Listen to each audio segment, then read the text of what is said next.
by appointment only.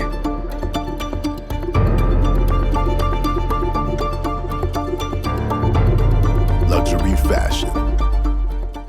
Hier haben wir unseren Händlerkollegen, den kennst du ja auch, die machen auch so Vintage-Uhren und so weiter. Und da hat ein Special über Day-Dates, 11 Millionen Euro Day-Date-Sammlung. Lohnt sich noch eine Omega Speedmaster zum Kaufen? Ja.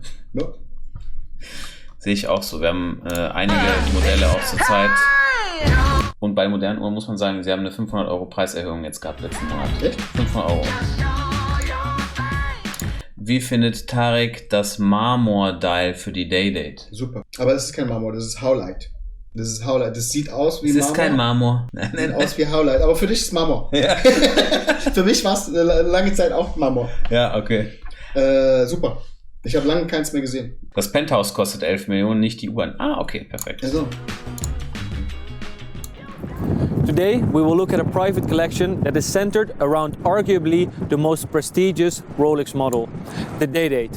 And we will do so in the costliest property the Dutch capital has to offer. I'm not talking about the Royal Palace in the back, but rather the penthouse right across, Dam 3, Amsterdam's most prestigious property.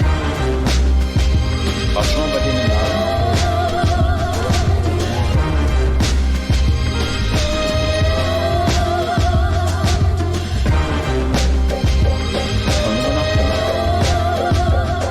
The property is pretty different to my 5th floor flat.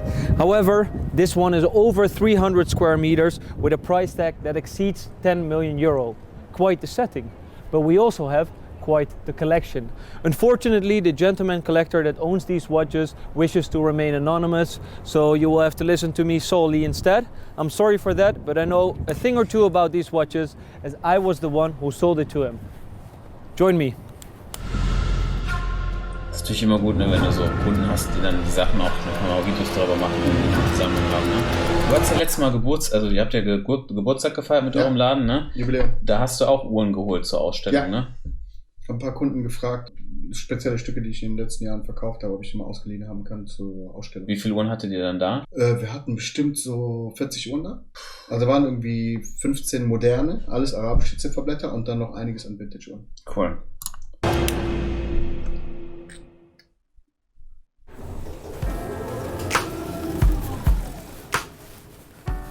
We will look at his collection in chronological order, but before we do so, we take a look at my wrist.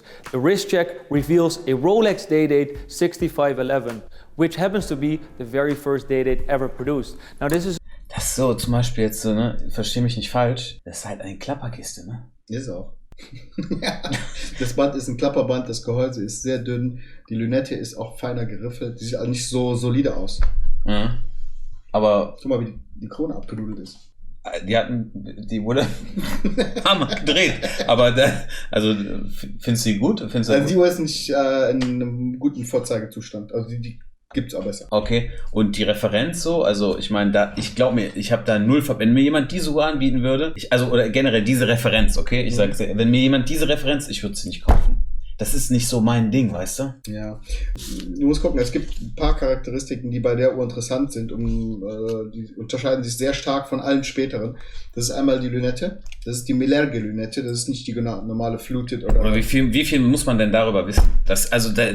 Okay. Die Zeiger, das sind halt Dauphin-Hand-Zeiger und die Indexe auf 6, 9 sind unterschiedlich. Die anderen Indexe sind gepointet. Das sind halt kleine, feine Unterschiede. Und Jubileband. War das so? Gab es auch. Ah, okay. Die Uhr ist ausgeliefert worden, also zu der Zeit mit Präsidentband und Jubileband. Mit der Rohrzange gedreht. Ja, hat mal geklemmt wahrscheinlich. Aber ich hab da gar nicht hingeguckt. Ich habe da gar nicht, jetzt wo du sagst. Die Uhr sieht nicht attraktiv aus. This is a rather rare model, mainly due to the fact of the deficiencies in caliber 1055. It didn't build up Maximus, danke für 10 for Gift Subs over auch midnight jeden Stream during dabei. the day and the date disc, therefore only produced for a number of years in the early 50s. This watch is rather rare. It's in yellow gold, comes on the original Jubilee bracelet in yellow gold. The date wheel is full red, the brevet crown is still there, but the dial is in rather mediocre condition due to the tarnishing of the lacquer by radium on both the dial as well as in the leaf hands. On to the first watch of his collection, still dating back to the 50s. Whoppa. But a slightly upgraded version of the previous watch we just saw. This is a 6611B. Compared to the 6511B, this one has a bigger slope at the pipe and dial and therefore giving even more depth to the dial. The bezel still is more finely milled. You can call it a... Mega selten. In Weißgold noch nie eine gesehen. Echt? Noch nie eine gesehen. Boah, guck mal, hier ist die Krone auch viel, viel anderer Zustand. Ne? Ja. Krass. Also die Uhr in Weißgold ist ein Mythos. Echt? Ja, die ist mega selten. Coin edge bezel rather than the fluted bezel we saw on later references. It's very exceptionally rare to have this watch in white gold. Some were produced in yellow gold, some were produced in pink gold, but only very few ever saw light in white. This dial is very interesting as the lume plots are rather underneath the hour mark. Das sieht aus wie grün. So. Ich glaube, das Vielleicht. ist Licht. Ja, Licht, ja, kann sein Licht. And of course we find the same material inside the leaf Guck mal hand. hier, das ist schon, also für mich, das sieht halt schon, das ist schon eine brutale Patina, ne? Das sind 75 Jahre. Okay. Das ist so, ne? Ja. Also mich würde es eher wundern, wenn die perfekt aussehen. Okay, krass. Also hier muss ich sagen, die Lunette sieht man auch schon, auch in der Makro, sieht gut aus. Ja. Sieht gut aus, ne? Aber es ist ja schon 75 Jahre, ist eine verdammt lange Zeit, ne? The watch still comes in a very crisp condition with its original president bracelet dating back to the same year.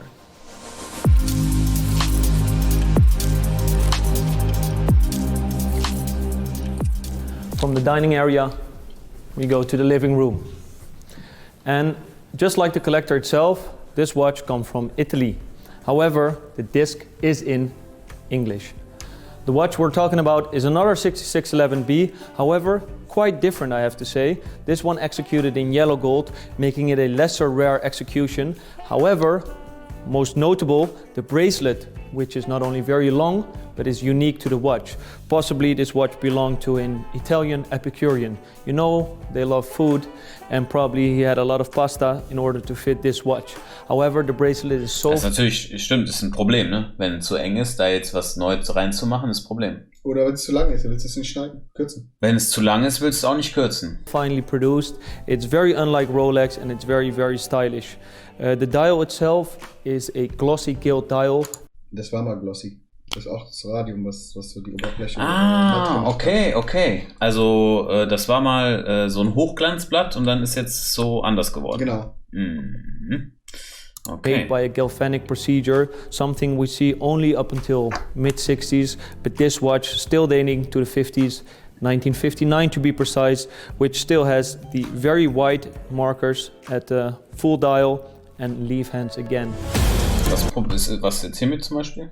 Beschädigung. Sag mal, teilweise, wenn es zu solchen Qualitätsverlusten gibt, ist Rarity over Condition. Also die Seltenheit überwiegt, weil so Zifferblatt findest du halt nicht.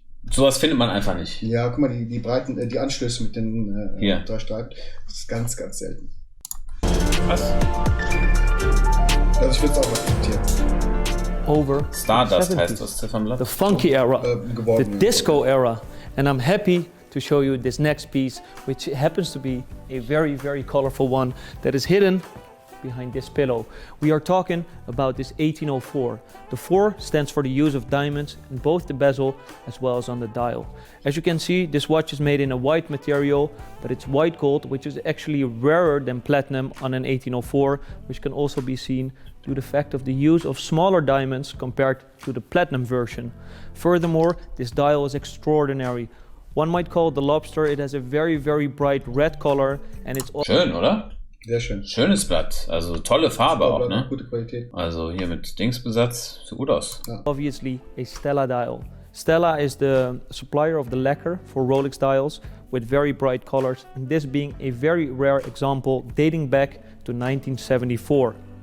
Something funny to notice is the real dial, which means the superlative chronometer officially certified is lined out in a way it creates a small reel at the 6 o'clock position. A very, very stunning example that will definitely not go unnoticed.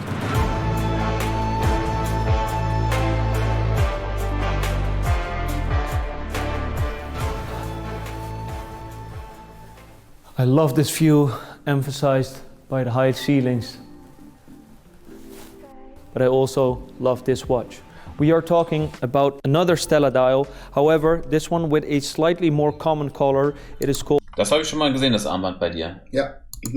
Oxblood, also known as the Burgundy Stella dial. This watch was conceived in the 70s, but most notable is its reference 1806. This is the only reference that has the finish on both the bezel as well as the case, and furthermore, the brick bracelet with the same finish. This is called the Florentine finish. It is very extravagant, but was discontinued in 1978, making it quite a rare specimen in combination with the pipe pen Stella dial. Also trägt man sowas eigentlich oder kaufen die meisten das einfach nur so zum Haben, so zum Sammeln, ne? Zum Sammeln einmal in 6 Monaten einen Abend tragen und wieder weglegen. Ist zu empfindlich. Wahnsinn, ne? Das ist eine ganz andere Kultur als das, was wir so alltäglich machen. So unterschiedlich ist die Uhrenwelt, ne? Ja, du musst auch gucken, ich meine, das Band ist ein Faktor, warum es nicht tragen solltest. Du hast ja diese Handgravierungen auf den Anstößen und auf der Lünette. Jetzt überleg mal, jetzt trägst du die Uhr, machst einen Kratzer dran. Du kannst es ja nicht reproduzieren, du kannst es ja nicht wieder erneuern. Was, wenn du die Uhr zu Rolex schickst? Weiß ich nicht. Also ich glaube nicht, dass die heute das neu machen können. Sabato.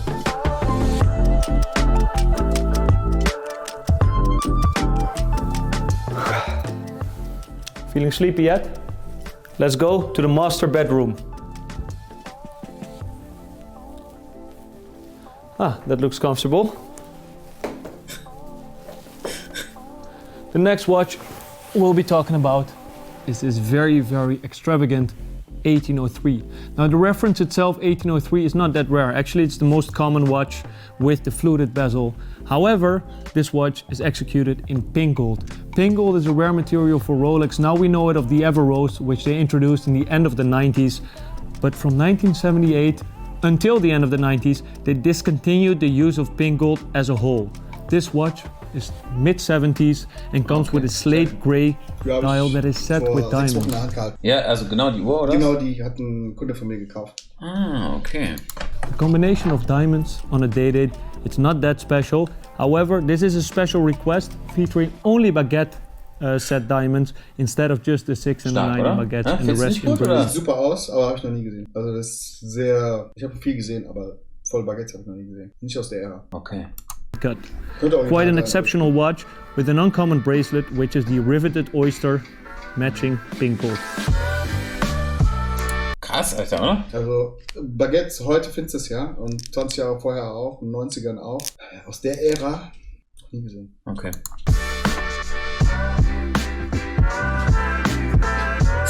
Was für ein Typ.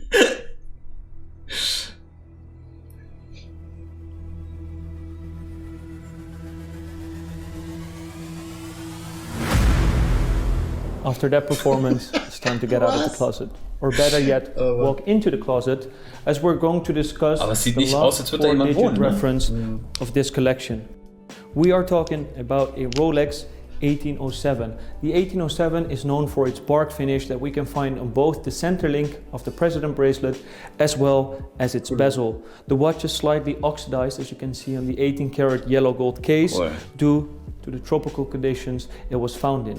This watch was a special order by the Sultanate of Oman. Therefore we see the Kandjar crest. Toll, ne? Super. Gerade in grün. Und du siehst, das Blatt ist ja nicht ganz normal Champagner, das ist so mehr matt, beige. Mhm. Super. Und hier ist natürlich auch super klar, ne? Ja, wie Detail das gemacht ist. Tolle Uhr. At the 6 o'clock position. Furthermore, the dial features markers with black lacquer that we can also find inside the hands.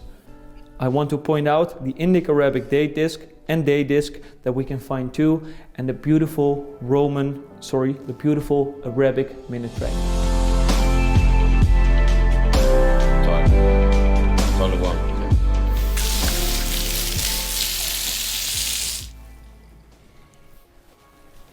On to his first 5-digit reference of the collection in 18026. The 5-digit reference numbers don't have a pipe and dial anymore, da kommen wir jetzt mehr so in meine Richtung, dial, also das, was ich quick mag. set date function, and the introduction of sapphire crystal after 1978. The crystal is not the only thing that's made out of sapphires. Look at the hour markers, both brilliant cut sapphires as well as on the 6 and the 9 a baguette shaped sapphire, perfectly balancing the dial out with the date function at the 3 o'clock position. But wait, there's more. It's super shiny, it's super blingy. We are talking about a full pave diamond set dial. Same goes for the bezel, which is also encrusted with diamonds. The watch is executed in platinum, therefore reference 1806. Same goes for the bracelet, so it's quite a heavy watch. Wow. Wahnsinnsuhr. Gerade den Weißgold. Hier verliehen grün. Ice, baby. Jasper. Ice cold. But wait, there actually is more diamonds. Turn on the bling. Wow. The 18346 has a double quickset function Ja, on the ich weiß, wo movement. die herkommt. Ich Ja? wollte die kaufen, ich habe sie nicht gekriegt. War vorher verkauft. Boah, Alter, was für ein Ziffernblatt, das ist gigantisch. Disco-Dial. Gigantisch. Super. Who gives anything about the movement when you have a dial like this? Again, fully encrusted with diamonds, factory set, paved dial, this time circular. Gives a little bit the impression of a disco ball. Was It's kostet hard to nur read the jetzt? time. Circa. Die heute 120.000 $. 120, das sind so 100 Euro ungefähr. Ja. Was meinst du, kann man da irgendwas sagen von Produktionszahlen? Also mit dem Zifferblatt, ich weiß, ich kann es jetzt nur beurteilen von der Stückzahl, die ich bis jetzt gesehen habe. Das ist die einzige. Also ich habe viele gesehen, ich mache 70% Day-Dates. Das ist die einzige, die ich gesehen habe und ich weiß, wo sie herkommen. Aber dann stelle ich mir die Frage, wenn du jetzt zum Beispiel da mal jetzt sagst, okay, keine Ahnung, eine grüne Daytona oder noch besser, eine rosé-goldene 40 mm Day-Date mit grünem Ziffernblatt. Kostet aktuell 80.000 bis 85.000 Euro. Wenn du jetzt sagst, so eine Uhr kostet, sagen wir mal, 100 Euro oder so, das ist dann ein Unterschied, das macht gar keinen Sinn. Gar keinen Sinn. Ich weiß. Gar keinen Sinn. Ist auch unlogisch.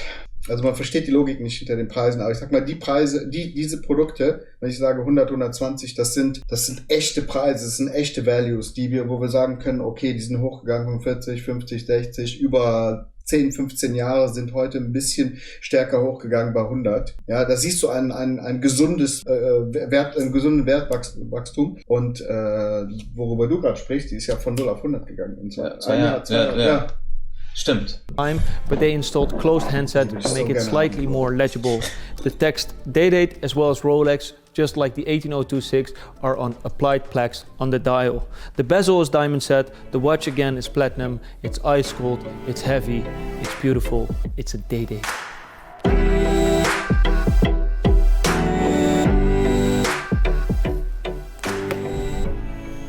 Off to the next watch, which is another barked finish Rolex Day-Date. This time we're talking about reference 18079, so a 5-digit reference bark finish watch. Rolex stopped all the extravagant finishes after 1978. So both the Morellis finish, the Florentine finish, you name it, they only kept the domed bezel, the fluted bezel and the bark finish. The bark finish has the finish both on the center lip of the bracelet. Weißgold irgendwie habe ich noch nie gehabt. Selten. Sehr selten. Immer Gelbgold hat man das nur auch gut Uhr. Ich hatte letztes Mal eine mit einem Holzblatt. Ja. Auch, das war super Uhr, ja. Also Weißgold Bark ist sogar mit The normalen President one as well on the bezel. The ones in white gold are way rarer. Combine it with a Stella dial for a white gold example and you hit the jackpot. Stella dials for white gold watches are uncommon. You might say, well, put a yellow gold Stella dial on a white gold one, but that's impossible because the text on the white gold Stellas are in white. The coronet as well as the handset and the markers, in fact, are in white gold too. The watch is featured with a oxblood Stella dial. Markers are set with diamonds and the condition of this watch is just incredible. Das ist auch original hier. Schliff alles drauf. Ne? Wenn man jetzt so eine Vintage Rolex findet, zum Beispiel als Nachlass, ist es möglich, irgendwo Informationen zu richtig alten, 30 bis 40 Jahre alten Modellen zu erhalten, eventuell eine Service History. Kann mir ein Konzi sagen, was an der Uhr alles Original Factory ist und was eventuell getauscht wurde? Leider bietet Rolex das nicht an. Und also eine Sache kann man sicher sein, also ein aktueller Konzessionär, der weiß gar nichts. Ne, der weiß auch nichts. Also stimmt. das ist auch nicht seine Aufgabe. Er verkauft neue Uhren und das war's, ne? Also. Ja, ein alter Uhrmacher vielleicht, aber ich sag, du musst zu einem Sammler gehen, der viel Ahnung hat, oder einem Händler, der viel Ahnung hat, und dann kann man die Uhr recherchieren und da kann man gucken, ob alles korrekt konfiguriert ist. Also hier, die Uhr ist super, aber du siehst, die Zeiger sind neu, ne? Ja. Aber es ist auch kein Riesending. Also ich meine, Hauptwert ist in einem Zifferblatt. Woran siehst du das? Ja, das passt ja gar nicht, ne? Achso, ja, das passt Das ist nicht. auch zu milchig. Ja. Also hier, das hätte mehr gelblicher sein müssen. Ja. Warum wurde sowas mal getauscht? Warum meinst du? Ich sag mal, wenn du die Uhr einfach zu Rolex schickst und sagst, ich möchte gerne einen Service und fragst nicht nach neuen Zeiger, dann macht Rolex einfach neue Zeiger. Ah, okay. Das ist bei denen so ein Qualitätsstandard. Ein Service beinhaltet neue Krone, neue Zeiger und so weiter. Die ticken dann die Boxen und machen das. Deswegen schicken wir keine Uhren zu Rolex. Ach so, okay.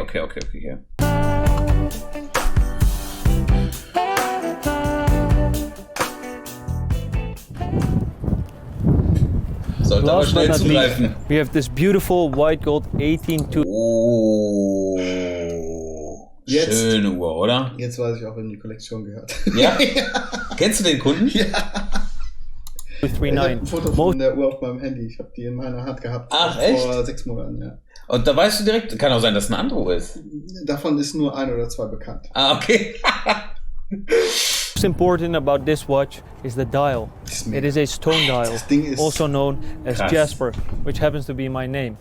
When there's tiny red dots around it, it's called a bloodstone, but this is a beautiful full green example of a stone dial with white gold day and date frames around the day and date aperture.